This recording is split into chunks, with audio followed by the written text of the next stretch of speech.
I want to get a couple of short videos out this week. One on rational functions is really what we're talking about here, and looking at figuring out the graphs of rational functions. It's about my favorite category of functions to graph because there's so much interesting variety to the graphs and so many tools to use on them. But we're going to think about dividing by zero, which is of course the one thing you can't do with basic arithmetic and numbers. You can't do dividing by zero. It's undefined. We know that. But what does that mean in a pre-calc understanding of it? Or how does that work out with functions?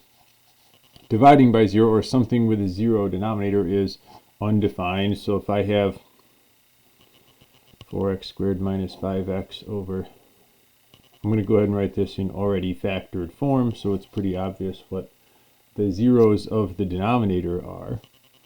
We've become experts at finding zeros of polynomials, and the denominator is a polynomial, and it has zeros at x equals 3, x equals negative 4.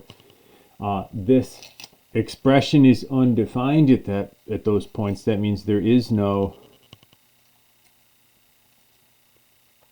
f of 3 or f of negative 4, which means what it really means for us when we're interested in finding the graph of this function, that means the graph is in a certain number of pieces right here. I said 3 pieces because it's broken up in 2 places.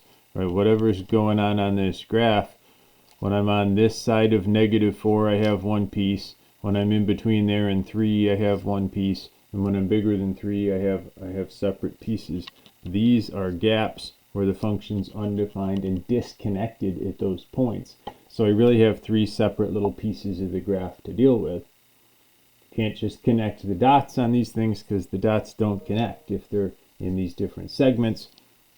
Within those, there's no other undefined points, so we do have nice connected pieces in between there. So the graph is going to be, I don't know, we're going to have to look at other stuff about the graph, but it's going to come in 3 pieces. Now, dividing by almost zero is the next thought on this. I just have some silly calculations to get the point across from what we know about arithmetic already. But you get really big positive or really big negative results when you take some other number dividing by almost zero.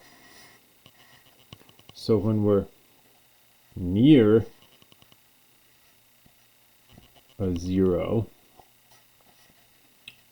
function values or y values go either way up or way down toward great big or great big negative numbers, typically when you have a non-zero thing divided by and you're getting close to one of those zeros.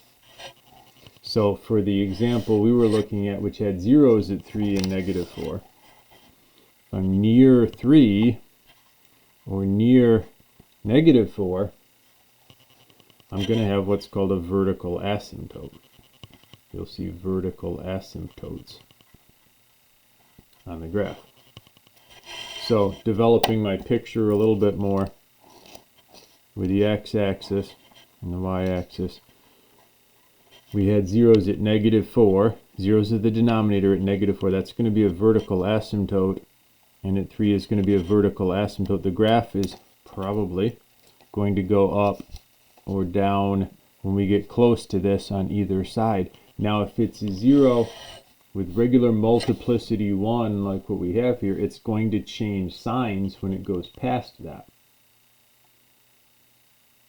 It's so if one side's positive, the other side's going to be negative when they're multiplicity 1 like this.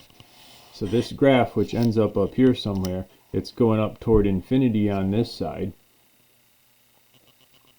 But when x is on the other side of 3, it's going to be negative in between there. So it's coming from down here. It's following the line down here on this side. As long as you have a 0 with odd multiplicity, one of the sides is going to be positive and the other side is going to be negative. You have a sign change there. This one actually,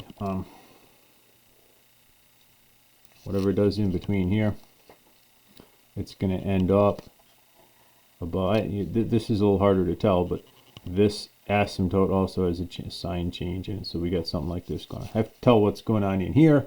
That would have more to do in this little piece. That would have more to do with zeros of the numerator, and y-intercept and stuff like that. We'll have to put those pieces together because something happens in between there. It ends up going something like that. But what happens at the asymptotes is going to be this sort of thing. And that's normally what happens when you have a 0 of the denominator.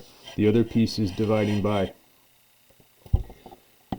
If it's almost 0 by almost 0, then that sort of cancels out. And this might be the first time you really have to think about cancellation this deeply. If I have something like 4x, x minus 5 over x plus 2, x minus 5,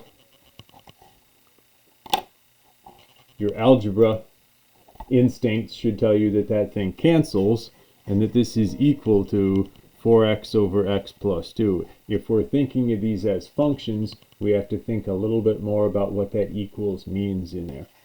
Equals for expressions and for functions really means that whenever they're both defined, those come out to the same number.